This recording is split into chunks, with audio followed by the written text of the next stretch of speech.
আপনি বাজেট দেখলেই বুঝতে পারবেন যে রাঘব বোয়ালদের মুখে খাওয়ার আরেকটা ব্যবস্থা করেছেন। এটা এই প্রত্যেক বছর একই ঘটনা করছে। এবং যারা আপনার অর্থনৈতিক বিশ্লেষক তারা বলছেন যে এটা আপনার শুধুমাত্র ক্ষতি ছাড়া কিছু করবে। যেখানে সবচেয়ে বড় সংকট এখন সাধারণ মানুষের জন্য ইনফ্লেশন, দ্রব্যমূল্যের এত বেশি বেড়ে গেছে যেটা সাধারণ মানুষের কাছে সবই নয়।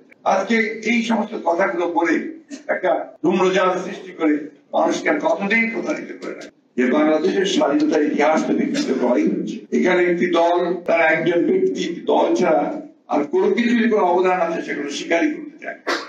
এবং সেই জন্য তারা বাংলাদেশের অতীতের বহু আগে থেকে যারা এই বাংলাদেশের স্বাধীনতার জন্য কাজ করেছে, সংগ্রাম করেছে, মুক্তির জন্য কাজ করেছে, তাদের সকলকে অবহেলায় অস্বীকার করে। অস্বীকার করে না, তাদেরকে তারা ছোট করে দেখানোর চেষ্টা করে। আমি মান্নার সাহেব পাশে বসাচ্ছিলাম, আমি জিজ্ঞেস করলাম যে সিরাজুল হক খানের মৃত্যুর পরে আওয়ামী লীগ থেকে কি কোনো শোক বাণী দেওয়া হয়েছিল? উনি বলেন যে না, দেওয়া হয়। আপনারা ভাবুন যে কত বড় অকৃতজ্ঞ হলে একটি দল যাদের মূল চালিকা শক্তির মধ্যে এই মানুষটি ছিলেন তাকে তারা স্মরণ পর্যন্ত করে তাদের। সত্যিকার অর্থে এই জাতির মুক্তির জন্য তিনি চিন্তা করেন, ভাবেন, সেখানে তাকে অত্যন্ত শ্রদ্ধা করেন।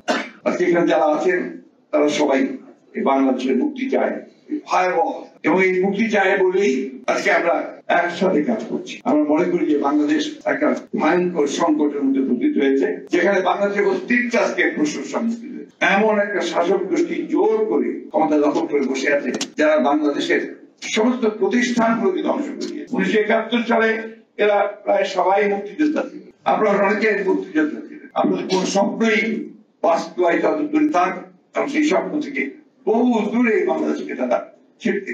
এই অবস্থার প্রেক্ষিতে আজকে সিরাজুল হক খানকে আমরা নতুন করে মনে করা দরকার যে অসাধারণ সাংগঠনিক শক্তি, তার সেই তাত্ত্বিক দার্শনিক যে যোগ্যতা, সেই যোগ্যতা নিয়ে তিনি বাংলাদেশের মানুষকে ঐক্যবদ্ধ করতে এবং সংগ্রামী করে স্বাধীন হতে তিনি সাহায্য করেছিলেন। আজকে আমরা এমন একটা শাসক গোষ্ঠীর যাতে করে পড়েছি, যারা এখানকার মানুষের কল্যাণের জন্য কোনো কিছু করা দূরে থাক, মানুষকে তারা শোষণ করছে, নিগৃহীত করছে, নিপীড়ন করছে, এবং প্রতি মুহূর্তে বাংলাদেশের ভবিষ্যৎ, সেই ভবিষ্যৎকে তারা ধ্বংস করে দিচ্ছে। আপনারা ভালো না, সবাই ক্লান্ত। আমি শুধু এই কথাটা আপনাদের বলতে চাই, আমরা সবাই একসাথে আন্দোলন করছি, যুগপৎ আন্দোলন। কেন করছি? আমরা সবাই মনে করি যে এখন গণতান্ত্রিক ব্যবস্থায় ফিরে যাওয়াটাই আমাদের একমাত্র উপায়। আমাদের অধিকারকে ফিরিয়ে আনা, ভোটের অধিকার ফিরিয়ে আনা, বেঁচে থাকার অধিকারকে নিশ্চিত করা, আমাদের কথা বলার অধিকারকে নিশ্চিত করা, এই বিষয়গুলো আজকে আমাদের সবচেয়ে বেশি সামনে এসে দাঁড়িয়েছে। সেটাই আমাদেরকে অর্জন করতে। আমাকে এক সাংবাদিক ভাই আমাকে বলেছেন যে ওবায়দুল কাদের সাহেব গতকাল নাকি বলেছেন আজকে এই যে 15% যে আপনার কর দিয়ে কারো টাকা সাদা করা হবে, তার জন্য নাকি মাছের টোপ, মাছ ধরার জন্য যে টোপ দেওয়া হয়, তাই দুর্নীতিবাদদের ধরার জন্য টোপ দিচ্ছে। হাস্যকর।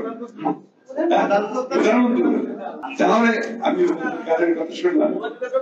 যাই হোক, এখন ব্যাপার হচ্ছে যে আমরা তো দেখলাম যে আপনারা মাছের টোপ দিয়ে কাদের ধরেন, এবং কেন এখন আপনারা তো নিজেরাই এটার সঙ্গে জড়িত।